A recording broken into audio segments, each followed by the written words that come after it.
have a quick presentation which I will take you through. We've now on the verge of completing our third review, which will be done by next June. We did, first of all, Closing the Gap in a Generation, the Global Commission report sponsored by WHO, followed by Fair Society, Healthy Lives, which has resonated well, I think, with both the profession and across the country. And people think that the evidence and the messages that we discovered as a consequence of that evidence seems to fit with people's view of everyday work in relation to addressing health inequalities.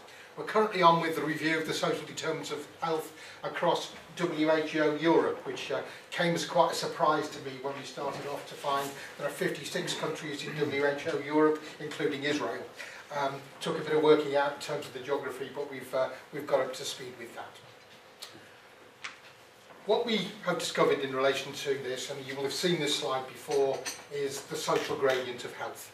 On the top line, the pink line, a 7-year difference between those at the bottom end of the socio-economic line, and at the better off end, a significant difference in relation to life expectancy of 7 years. And the blue line, even more dramatic, much steeper gradient, and a 17-year difference between the top and the bottom.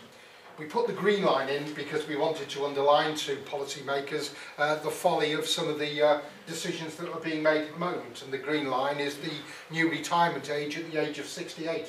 And we're quite clear that about 2/3 of people by the age of 68 will have a limiting illness or disability.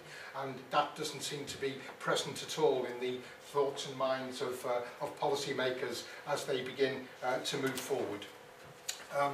We were quite clear in relation to the evidence that the social gradient needed to be addressed, and that focusing solely on the bottom of the gradient, as we have done predominantly in the last 20 years, will not shift the steepness of the gradient sufficiently, or will simply address the needs of a particular minority. We were also clear from the evidence that we needed to take a life course approach, and Graham Allen's review of inequalities in early childhood and its lifelong impact on health and mental well-being reinforced the outcome of our review. Economic disadvantage is reinforced from one generation to the next, exacerbated by other inequalities. In particular, educational inequalities have an impact throughout the lifespan, and not just in education, but for life chances. Differences in participation in education persist throughout life, enhancing or diminishing those life chances, personal wealth, access to housing, access to other resources that people need to flourish. We were quite clear that we needed to intervene at the key stages across the life course. Childhood, of course, critically important with, as I've said, a lifelong impact on health and well-being. And what you see here is the percentage of children achieving a good level of development by local authority. And you see the difference. The difference is, in some local authorities, 45% of children are arriving at school with a good level of development that helps them to develop. In others, it's 70%. And that they're quite stark figures as far as I can see, and particularly if the best we can do is 70%, then we've still got 1/3 of our children arriving at school not in a position to benefit in relation to education. And we know that diminishing ability to participate impacts throughout the life course and throughout their health and spins on. And what you see here is achievement of 5 HC grades in maths and English at GCSE by socio-economic status. And what you see is at the lowest decile, 25% of children are achieving that grade. At the top, it's about 70%. So a very significant difference, but what it does show is quite starkly, shows the gradient. And that we need to address that gradient. It's no good simply addressing our efforts at the bottom 20%, because all the people in the middle will lose out. Only the best off don't lose out in that equation. So we need to exercise that in relation to our policies and take action proportionate to the level of disadvantage, with a scale and intensity that addresses the steepness of the gradient. NEETs, real problem. an increasing problem. Significant numbers of young people between the ages of 16 and 24 are unemployed, perhaps 20%. Almost 1 million young people across the country, and our view in the review is that we are back in the 80s. We are going to create, unless we take decisive action, a lost generation who don't work, who won't work, and who won't know how to work, and they will pass that legacy on to their children. It's a significant problem, and it's a particularly significant problem in northern cities.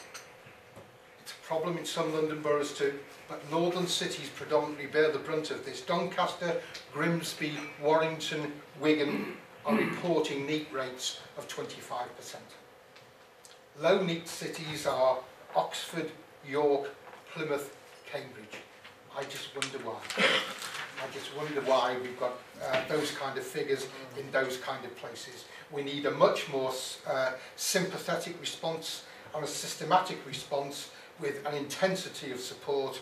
We need to review issues in relation to action by central government, local integrated action by local government and its partners, and support the community sector who can contribute to the enhancement of social capital and social cohesion.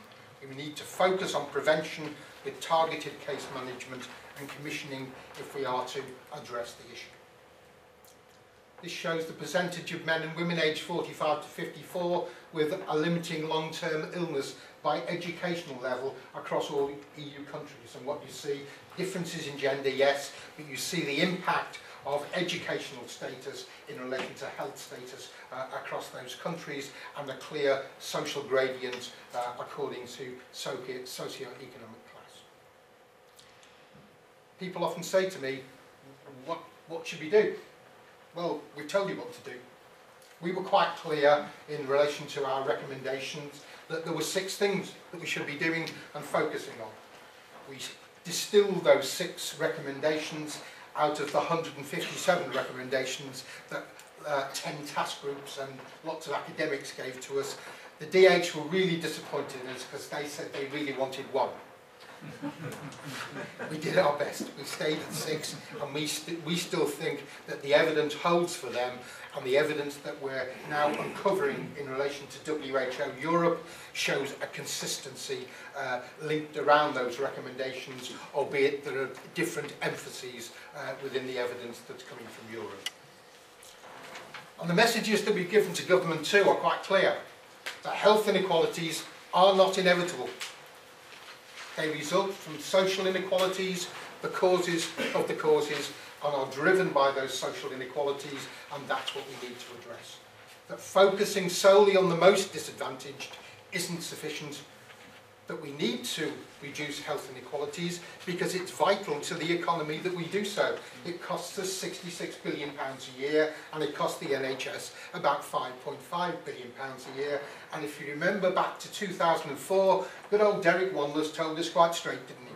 That unless we had engaged communities, engaged in controlling their own health and empowered to do so, we wouldn't be able to afford the NHS within the next 20 years. And that needs to be taken on board by government as well. And finally, a real theme throughout our review is that the empowerment of individuals and communities is an essential prerequisite to address health inequalities. You can't do it unless you actually actively and proactively empower people and empower communities to take control. And we were very pleased with the Public Health White Paper. We think Andrew Langsley understands intellectually what we are saying. He talks about the social gradient and he understands it. He talked about proportionate universalism, and in his white paper, Healthy Lives, Healthy People, 5 of our policy recommendations are there, together with empowering local government and communities as key strengths within the new system.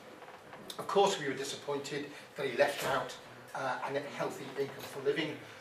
Very disappointing, and we keep reminding him that that is the case, and we will continue to do so, even though he's funding us for 3 years. And of course, it's not just the public health